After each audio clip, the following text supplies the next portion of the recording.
اللہ تبارک و تعالیٰ ارشاد فرما رہا ہے انما یعمر مساجد اللہ، بے شک اللہ کی مسجدوں کو وہی لوگ آباد کرتے ہیں من آمن باللہ والیوم الآخر، جو اللہ اور روز محشر پر ایمان رکھتے ہیں۔ اس کے آگے ہے واقام الصلاۃ وآتى الزکاۃ، اور جو نماز قائم کرتے ہیں، زکوٰۃ دیتے ہیں وغیرہ۔ معزز سامعین کرام، اس آیت کریمہ کے شان نزول پر کہہ لیجئے کہ ایک حدیث پاک حضرت ابو سعید خدری رضی اللہ تعالی عنہ سے مروی ہے، اور یہ حدیث مسلم شریف سے ماخوذ کر کے ریاض الصالحین میں امام نووی رحمۃ اللہ تعالی علیہ نے نقل فرمایا ہے۔ بڑی خوبصورت حدیث ہے۔ حضرت ابو سعید خدری رضی اللہ تعالی عنہ فرماتے ہیں کہ حضور نبی اکرم صلی اللہ تعالی علیہ وسلم نے ارشاد فرمایا، جس آدمی کو دیکھو کہ وہ مسجد میں آتا ہے، غور کیجئے گا، جس آدمی کو دیکھو کہ وہ مسجد میں آتا جاتا ہے تو تم اس کے ایماندار ہونے کی گواہی دے دو۔ سبحان اللہ، تم اس کے ایماندار ہونے کی گواہی دے دو۔ اب انسان مسجد میں آتا جاتا کیوں ہوگا، اس پر محدثین نے کلام فرمایا تو لکھتے ہیں کہ نماز کے لیے آتا جاتا دیکھو، مسجد آباد کرنے کے لیے آتا جاتا دیکھو، مسجد کی صفائی ستھرائی کے لیے آتا جاتا دیکھو، مسجد میں اذان پکارنے کے لیے آتا جاتا دیکھو، مسجد میں نماز با جماعت ادا کرنے کے لیے آتا جاتا دیکھو، مسجد میں درس قرآن میں حاضری کے لیے آتا جاتا دیکھو، درس حدیث میں شامل ہونے کے لیے آتا جاتا دیکھو، مواعظ حسنہ سننے کے لیے آتا جاتا دیکھو، اور جو ہے مساجد کے اندر جو محافل قائم ہوتی ہیں ان اجتماعات میں شامل ہونے کے لیے آتا جاتا دیکھو، تو تم اس کے ایماندار ہونے کی شہادت دو، گواہی دے دو۔ اور اس کے بعد حضور یہی آیت کریمہ تلاوت فرماتے ہیں اور ارشاد فرماتے ہیں، کیونکہ اللہ تبارک و تعالیٰ نے فرمایا انما یعمر مساجد اللہ من آمن باللہ والیوم الآخر، کیونکہ مسجدوں کو وہی آباد کرتے ہیں جسے اللہ اور قیامت کے دن پر ایمان ہوتا ہے۔ سبحان اللہ۔ معلوم یہ ہوا کہ بندہ نماز کے لیے مسجد میں اگر پابندی سے آتا ہے، جماعت میں حاضری کے لیے آتا ہے، تو مومنین پر یہ لازم ہے کہ اس کے ایمان کی گواہی دے دے، اور قرآن اس بات پر شاہد ہے کہ مومنین جس کی صلاح اور ایمان اور جس کے نیک ہونے پر گواہی دے دے، اس کی گواہی اللہ کی بارگاہ میں مقبول ہوتی ہے۔ سبحان اللہ۔ آج میرا موضوع ادھر نہیں ہے، ادھر نہ جاؤں گا، لیکن آپ دیکھیے ایمان کی گارنٹی، ایمان کی شہادت، ایمان کی گواہی، اور ایمان کے لیے آپ گواہ تیار کر لیتے ہیں اگر آپ کا آنا جانا مسجد میں ہے۔ اور آگے سنیے، حدیث پاک میں حضرت ابو ہریرہ رضی اللہ تعالی عنہ اس حدیث پاک کے راوی ہیں۔ حضور نبی اکرم نور مجسم رحمت عالم صلی اللہ تعالی علیہ وسلم نے ارشاد فرمایا، میرے آقا ارشاد فرماتے ہیں کہ جو شخص مکارے یعنی ناپسندیدگی کے باوجود، مشکلات کے باوجود کامل وضو کرتا ہے اور مسجدوں میں ان کے قدموں کی کثرت ہوتی ہے اور وہ نماز کے بعد نماز کا انتظار کرتا ہے، فَهُوَ الرُّبَاطُ، تو یہ اس کے لیے رباط ہے۔ اب آئیے ذرا میں اس حدیث کی توضیح کروں اور اس کی وضاحت کروں تو آپ کا ایمان تازہ ہو جائے گا، آپ مچل اٹھیں گے۔ سبحان اللہ۔ اور میں نے پچھلے جمعے کو ایک حدیث عرض کیا تھا حضرت عثمان غنی رضی اللہ تعالی عنہ سے مروی والی، جس میں تھا کہ جس نے وضو کیا اور اچھا وضو کیا، اس میں ہے اسباغ الوضو علی المکارہ، اور اس میں ہے من توضا فتوضع حسنا، جس نے وضو کیا اچھا وضو کیا، یا اس روایت کے مطابق جس نے ناپسندیدگی اور مشقتوں کے باوجود بھی اچھا وضو کیا، کامل وضو کیا، اور جو ہے ان کے مسجدوں کی طرف آنے جانے کے قدم کثیر ہیں، اور فرماتے ہیں کہ نماز کے بعد وہ نماز کا انتظار کرتا ہے، فہو الرباط، تو یہ اس کا رباط ہے۔ حدیث کا مطلب کیا؟ اچھا وضو سمجھیے یا کامل وضو سمجھیے۔ کامل وضو یہ ہے کہ انسان تمام سنتوں کے مطابق، تمام نفلوں کے مستحبات کے مطابق جو ہے سنتوں کے مطابق پورا وضو کرے، اور وضو کے درمیان جو باتیں مکروہات سے تعلق رکھتی ہیں ان مکروہات سے اپنے آپ کو بچائے، اور مشقتوں کے باوجود، سردی کا موسم ہے، نفس نہیں چاہتا وضو بنائے لیکن بندہ کامل وضو بناتا ہے، بیمار ہے دل نہیں چاہتا وضو بنائے لیکن بندہ کامل وضو بناتا ہے، پانی کی تنگی ہے اور مہنگا ہے، دل نہیں چاہتا بخالت سے کام لیتا لیکن بندہ کامل وضو کرتا ہے، تو اس کو کہتے ہیں اسباغ الوضو علی المکارہ۔ اور تمام اعضاء جسے تین دفعہ دھونے کا حکم ہے، وہ سارے حصوں کو، سارے اعضاء کو تین دفعہ دھوتا ہے، چونکہ یہ مسنون ہے، یہ سنت ہے، اور اپنے سر کا، پورے سر کا ایک مرتبہ مسح کرتا ہے۔ یہ سنتوں کے مطابق وضو کیا، اور وضو میں جو بات مکروہ ہے ان مکروہات سے اپنے آپ کو بچایا۔ اب سنیے وضو میں مکروہ کیا ہے؟ وضو میں مکروہ یہ ہے کہ ضرورت سے زیادہ پانی استعمال کرنا، ضرورت سے کم پانی استعمال کرنا، یا وضو کرتے وقت قبلے کی طرف تھوکنا، یا وضو کرتے وقت ہاتھ میں پانی لے کر زور زور سے چہرے پر مارنا کہ چھینٹیں اڑے۔ اور جو ہے مکروہات وضو میں سے یہ ہے کہ ناپاک جگہ پر بیٹھ کر وضو کرنا، اور مکروہات وضو میں سے یہ ہے کہ وضو کرتے وقت دنیا کی باتیں کرتا۔ ایک بندہ اس نل پہ بیٹھا ہے، ایک بندہ اس نل پہ بیٹھا ہے، دونوں وضو بھی کر رہے ہیں اور آپس میں باتیں بھی کر رہے ہیں، یہ مکروہ ہے۔ اب ذرا سنیے، اگر وضو کو سنت کے خلاف کرتا ہے اور مکروہ باتوں کو کرتا ہے تو جو وضو کی فضیلت تھی کہ وضو کرنے کے بعد انسان گناہوں سے پاک ہو جاتا ہے اور اس کے اعضائے وضو کے گناہ دھل جاتے ہیں، اگر وضو میں مکروہ عمل کرتا ہے تو پھر یہ فضیلت سے محروم ہو جاتا ہے، پھر یہ ثواب سے محروم ہو جاتا ہے، پھر ان نیکیوں سے محروم ہو جاتا ہے۔ اس لیے لوگوں، میرے نوجوان ساتھیوں، بزرگوں اور نوخیز بچوں، آپ اس بات پر دھیان رکھیں، غور فرمائیں، جب آپ وضو خانے میں وضو کرنے کے لیے بیٹھ گئے تو آپ نے وضو بسم اللہ سے شروع کرنی ہے، دل میں وضو کی نیت کر لینی ہے، زبان سے بھی پڑھ لیں تو اچھا ہے، اور اس کے بعد اعضائے وضو کو بڑے دھیان سے تین دفعہ جو ہے دھونا ہے، اور دھونے کے بعد اب آئیے ایک دوسری حدیث کا مفہوم اس میں ملا کر میں آپ کو عرض کروں۔ یہ حدیث حضرت عمر فاروق رضی اللہ تعالی عنہ سے مروی ہے، فرماتے ہیں جس نے وضو کیا اور سنتوں کے مطابق وضو کیا اور وضو کے بعد ایک دعا پڑھتا ہے، میری آواز اگر گھروں میں پہنچتی ہے تو ماں بہنیں بھی دھیان دیں اور آپ بھی اپنے گھروں میں جا کر یہ مسائل کو دہرائیں اور اس کا ذکر کریں، اور آپ بھی یاد فرمائیں۔ آپ نے پورا وضو کر لیا، جب وضو مکمل ہو گیا تو میرے مصطفیٰ فرماتے ہیں اب کلمہ شہادت یعنی دوسرا کلمہ، اشہد ان لا الہ الا اللہ وحدہ لا شریک لہ واشہد ان محمدا عبدہ ورسولہ، اور ترمذی کی روایت میں اتنا اور زائد ہے کہ یہ کہہ لے اللہم اجعلنی من التوابین، اللہم اجعلنی من التوابین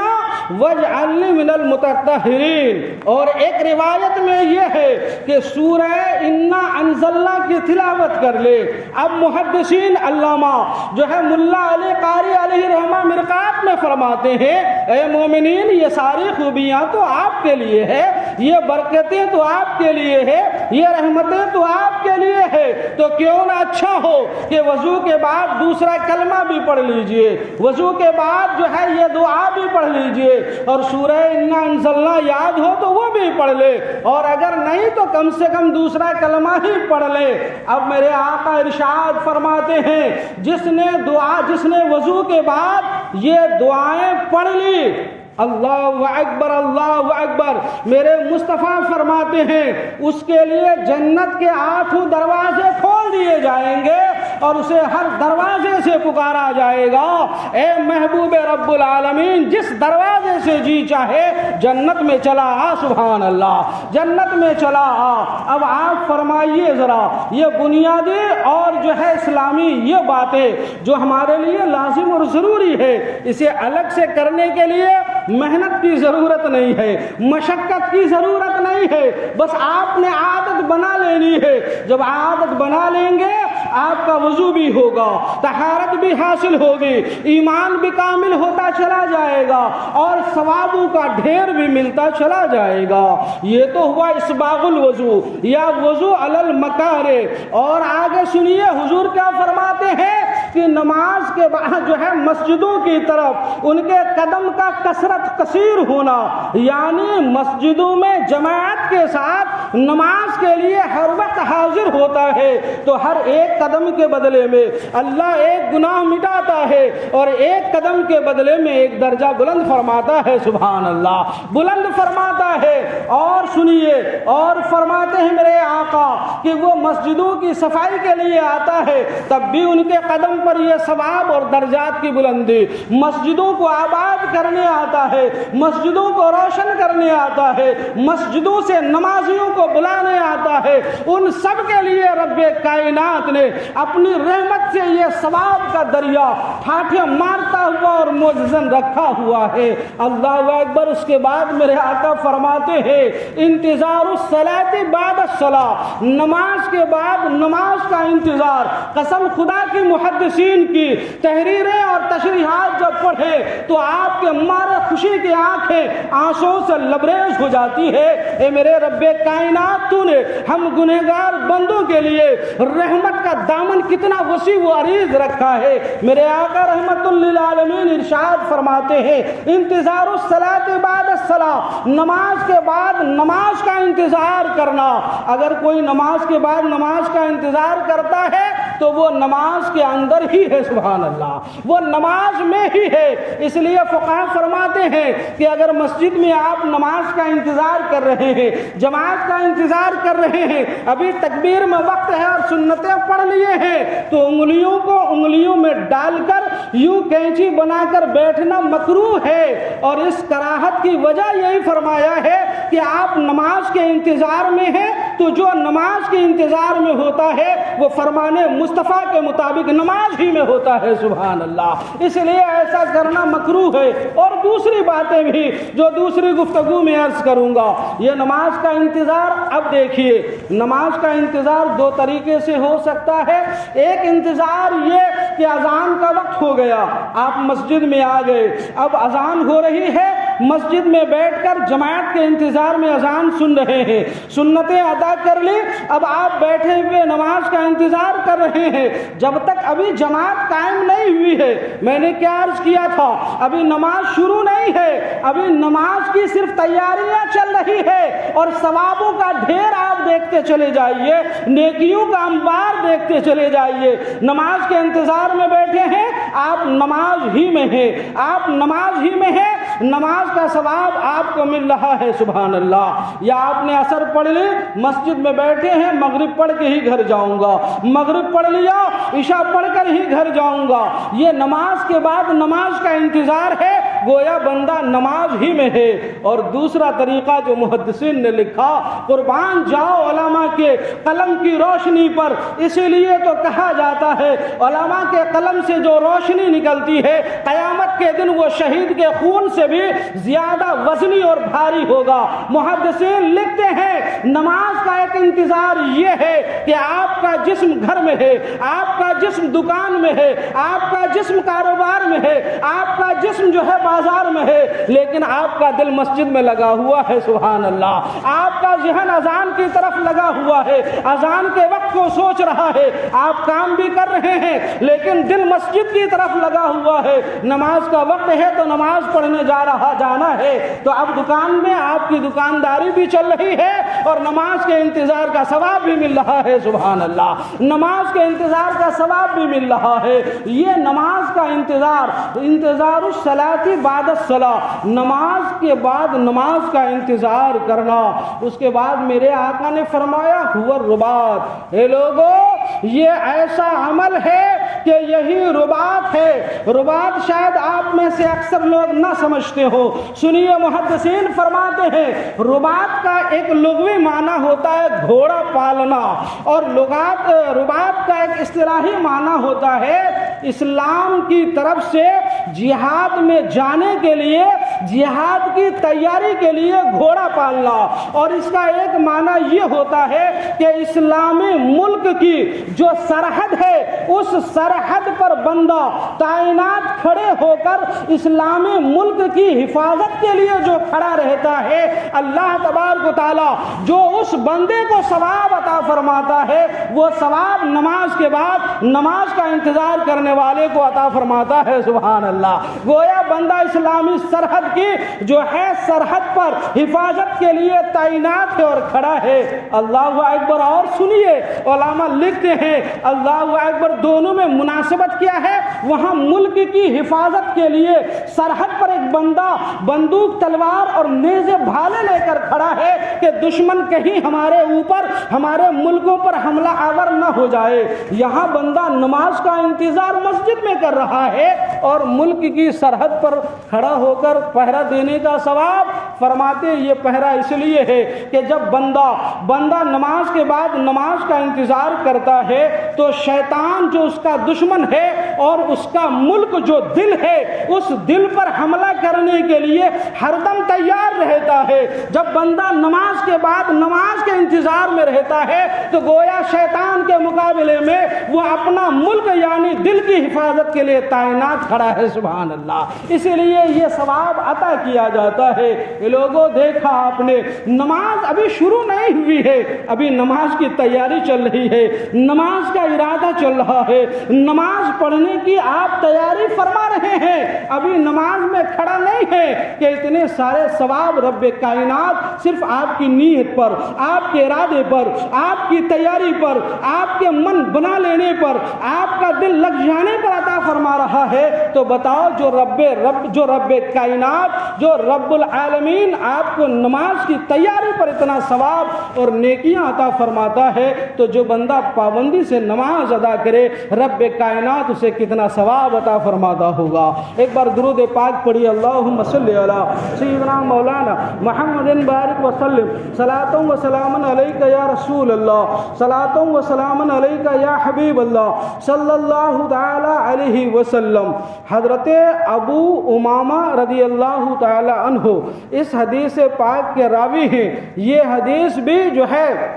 ریاض الصالحین کی شرح حدیث کے اندر جو ہے موجود ہے۔ راوی حضرت ابو امامہ رضی اللہ تعالی عنہ آپ فرماتے ہیں حضور نبی رحمت صلی اللہ تعالی علیہ وسلم نے ارشاد فرمایا جو کوئی بندہ کسی فرض نماز کی ادائیگی کے لیے اپنے گھر سے نکلتا ہے تو اس کا ثواب احرام باندھ کر حاجی جو حج کرنے کے لیے حج کرنے جاتا ہے اسے رب کائنات اس حج کے برابر ثواب عطا فرماتا ہے۔ اور کوئی بندہ صرف اگر چاشت کی نماز پڑھنے کے ارادے سے گھر سے نکلتا ہے تو اللہ اسے عمرہ کے برابر کا ثواب عطا فرماتا ہے، سبحان اللہ۔ اور آگے ارشاد فرماتے ہیں کہ اگر بندہ ایک نماز پڑھ کر دوسری نماز کے انتظار میں ہے اور بیچ میں کوئی لغو یعنی بیہودہ باتیں نہیں کرتا، بیہودہ کام نہیں کرتا، مثلاً آپ نے ظہر ادا فرمایا اور عصر ادا فرمانی ہے، ظہر اور عصر کے درمیان آپ نے کوئی لغو اور بیہودہ کام نہیں کیا تو اس بندے کا نام جنت کا ایک درجہ جو اعلیٰ علیین ہے اس کے اوپر لکھ دیا جاتا ہے، سبحان اللہ، اعلیٰ علیین پر لکھ دیا جاتا ہے۔ لیکن میں نے یہ عرض پہلے ہی کر دیا ہے کہ یہ سارے ثواب، یہ ساری نیکیاں اسی وقت بندے کو حاصل ہوں گی جب تمام سنتوں کے مطابق عمل ہوگا، مکروہات سے بچے گا، اور یہ سارے جو گناہ مٹیں گے وہ گناہ صغائر مٹیں گے، گناہ کبیرہ نہ مٹے گا۔ ایک بار درود پاک پڑھی، اللہم صلی علی سیدنا مولانا محمد بارک وسلم، صلاۃ و سلام علیک یا رسول اللہ، صلاۃ و سلام علیک یا حبیب اللہ صلی اللہ تعالی علیہ وسلم۔ میں نے وضو کے 4 فرائض اور اس پر تفصیلی بیان آپ کے سامنے کیا۔ پھر وضو کرنے کا سنت طریقہ یعنی سارے اعضاء کو 3 مرتبہ دھونا، نہ 3 مرتبے سے کم دھونا اور نہ 3 دفعے سے زیادہ دھونا، چاہے آپ حوض پر وضو کر رہے ہیں، چاہے نل پر وضو کر رہے ہیں، چاہے دریا و سمندر پر وضو کر رہے ہیں۔ اگر کوئی بندہ، میں نے کہا نا کہ ضرورت سے زیادہ پانی خرچ کرنا یہ وضو میں مکروہ ہے، علماء فرماتے ہیں 3 دفعہ سے زیادہ اگر کوئی وضو کرتا ہے اور دھوتا ہے، وضو کرتا نہیں، وضو کے اعضاء کو 3 دفعہ سے زیادہ دھوتا ہے تو وہ ضرورت سے زیادہ پانی خرچ کرتا ہے، یعنی فضول خرچ کرتا ہے، لہذا وہ مکروہ عمل کرتا ہے۔ اسی طرح جو ہے نل کھول کر جو ہے پانی خوب کثرت سے گرانا اور کسی غفلت میں رہنا، یہ بھی پانی کی فضول خرچی ہے۔ حتیٰ کہ علماء نے فرمایا سمندر میں کوئی وضو بنا رہا ہے اور 3 دفعے سے زیادہ 4تھی مرتبہ بلا کسی غرض کے ہاتھ گھساتا ہے تو وہ پانی کو فضول خرچ کرتا ہے اور ضرورت سے زیادہ خرچ کرتا ہے۔ یہ اسلام ہے، یہ مذہب اسلام کی طہارت و پاکیزگی ہے، یہ مذہب اسلام کی عدالت ہے اور یہ مذہب اسلام کا امن اور چین ہے اور یہ پیغام امن و چین ہے مسلمانوں۔ اب سنیے کچھ مسائل ضروریہ اس سے متعلق جو اکثر و بیشتر لوگ پوچھتے ہیں، اور خصوصاً نوجوان دوست آپ دھیان فرمائیں، یاد رکھیں، سارے لوگوں کو یہ مسائل یاد رکھنے کی ضرورت ہے۔ ایک مسئلہ جو معاشرے میں غلط فہمی بہت زیادہ عام ہے، وہ غلط فہمی عام یہ ہے کہ اگر وضو بنانے کے بعد آدمی کا گھٹنا کھل گیا، یہ گھٹنی کہتے ہیں، ایک گھٹنا کھل گیا یا ناف کے نیچے کپڑا اتر گیا، یوں کہہ لیجئے کہ بندہ بے ستر ہو گیا، ننگا ہو گیا تو اس کا وضو ٹوٹ جاتا ہے، یہ غلط فہمی ہے۔ ایسا نہیں ہے، وضو بنانے کے بعد صرف گھٹنا نہیں، اگر بندہ مکمل ننگا بھی ہو جائے گا تب بھی اس کا وضو نہیں ٹوٹے گا، وضو نہیں ٹوٹے گا، یہ یاد رکھیں۔ اکثر لوگ پوچھتے ہیں اور پڑھے لکھے لوگ پوچھتے ہیں، یہ غلط فہمی لوگوں میں عام کر دی گئی ہے، وضو کرنے کے بعد کپڑے اتر جانے یا سطر کھل جانے سے وضو نہیں ٹوٹتا ہے، وضو نہیں ٹوٹتا ہے۔ اسی طریقے سے جو ہے ایک مسئلہ یہ بھی پوچھا جاتا ہے کہ اگر وضو کرنے کے بعد کوئی گناہ کر لیا، غیبت کر لیا، چغلی کر لیا یا کسی کو گالی دے دیا تو وضو ٹوٹ جاتا ہے۔ نہیں، وضو کے بعد گالی دینے، چغلی کرنے، غیبت کرنے یا زور سے ہنسنے سے وضو نہیں ٹوٹتا۔ ہاں البتہ گالی دینا گناہ ہے، چغلی کرنا گناہ ہے، غیبت کرنا گناہ ہے، فحش بکنا گناہ ہے۔ اسی طرح جس طرح کپڑے اتر جانے سے، سطر کھل جانے سے وضو نہیں ٹوٹتا، لیکن کسی کے سامنے سطر کھولنا حرام ہے، بلا ضرورت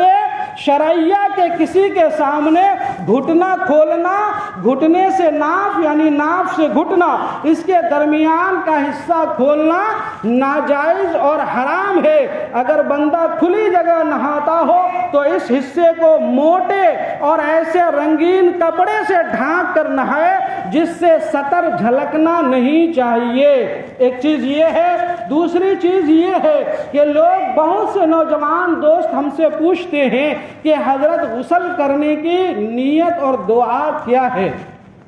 یہ سن لیجئے کہ ہمارا غسل ہو جائے یعنی ناپاک ہو گیا تو اب پاک ہونے کے لیے کون سی دعا پڑھیں گے تب جا کے انسان پاک ہوگا اور غسل ہوگا۔ تو سنیے، غسل کی نیت یہ ہے کہ آپ دل میں نیت کر لیں کہ پاک ہونے کی اور اللہ تبارک و تعالیٰ کی رضا پانے کی، یہ نیت ہو گئی۔ غسل کے لیے کوئی مسنون دعا یعنی حدیث میں کوئی سنت سے ثابت نہیں ہے کہ غسل کے لیے کوئی ایکسٹرا دعا پڑھی جاتی ہے۔ اگر بندہ کسی طریقے کی کوئی دعا نہ پڑھے تو بھی کوئی فرق نہیں۔ ہاں، غسل اگر واجب ہے، اس پر غسل کرنا فرض ہے تو اس کا غسل فرض اسی وقت ہوگا جبکہ اپنے پورے جو ہے حلق تک کا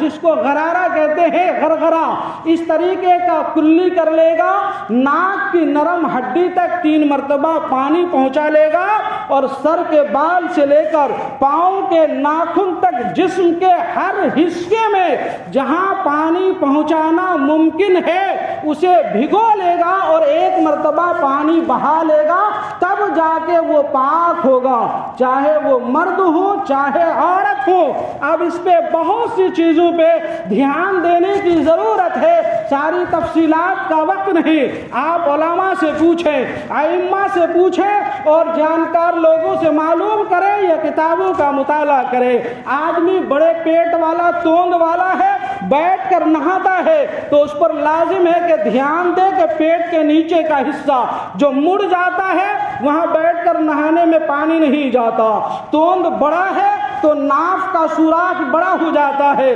بلا دھیان کے وہاں پانی نہیں جاتا۔ انگوٹھی پہنا ہوا ہے، اگر انگوٹھی تنگ ہے اور بغیر ہلائے اگر اس کے اندر پانی نہ جائے تو اس کو ہلا کر دھونا واجب ہے ورنہ پاک نہیں ہوگا۔ عورتیں ہیں جو اپنے کان میں بالیاں پہنتی ہیں یا زیورات پہنتی ہیں یا کان تو چھدوا لیا لیکن اس میں جو ہے زیور نہیں ہے اور کان کا سوراخ موجود ہے اور اس پر غسل فرض ہے تو اس کان کے سوراخ کے اندر بھی پانی گھسا کر اسے بھگانا فرض ہے۔ اگر وہ سوکھا رہ گیا تو وہ پاک نہیں ہو سکے گی۔ یہ مسئلہ اپنی ماں بہنوں تک پہنچانا لازم اور ضروری ہے۔ اسی طرح اگر کسی عورت نے نیل پالش لگا لیا اور اس کے اندر جرم ہے یعنی دلدار ہے، چمڑے والا ہے کہ وہ پانی کو اس کے ناخن تک پہنچنے میں روکتا ہے تو جب تک اس کو ہٹا نہیں دیا جائے تب تک کہ نہ وضو ہوگا اور نہ ہی غسل ہوگا۔ اسی طرح ناخن بڑے ہیں، کچھ لوگ شوقیہ رکھتے ہیں چھتری کی طرح، بڑا ناخن ہے تو اس کے نیچے والا حصہ جب تک اسے اچھے سے دھو کر بھگا نہ لیا جائے تب تک آدمی پاک نہیں ہوگا یا وضو نہیں ہوگا۔ ان باتوں کا خیال رکھنا ضروری ہے۔ ہماری طرح داڑھی اگر مختصر ہے جن بھائیوں کی تو وضو کرنے میں چونکہ ٹھوڑی کے نیچے تک بھگونا ہے لہذا پانی لے کر داڑھی کے بالوں کے نیچے یوں پانی ڈال کر آپ کو اس چمڑے کو دھونا لازم اور ضروری ہوگا۔ لیکن جن بھائی کی داڑھی بہت گھنی ہے اور بڑی ہے تو انہیں داڑھی کے اندر چمڑے کو بھگانا ضروری نہیں بلکہ چہرہ اوپر سے دھو لے اور پانی داڑھی کے بالوں سے ٹپک کر نیچے گر جائے تو ان کا وضو ہو جائے گا۔ اسی طریقے سے ایک مسئلہ اور پھر گفتگو ختم، جو ہے غسل خانے میں آج کل جو ہم لوگ نہانے کے لیے گھستے ہیں عام طور سے اٹیچ باتھ روم ہوتا ہے، اسی میں بیت الخلا ہے اور اسی میں غسل کرنا ہے۔ وہاں کسی طریقے کی تسمیہ یعنی بسم اللہ پڑھنا یا کسی طریقے کی کوئی دعا پڑھنا جائز نہیں ہے۔ جو پڑھنا غسل خانے کے دروازے ہی پر پڑھ کر آپ داخل ہوں۔ اسی طرح نہاتے ہیں تو کپڑے سے مکمل کپڑے اتارنے کے بعد کسی طریقے کی دعا یا بسم اللہ وغیرہ پڑھنا جائز نہیں ہے۔ غسل خانے میں نہاتے ہیں اور نہاتے وقت جو ہے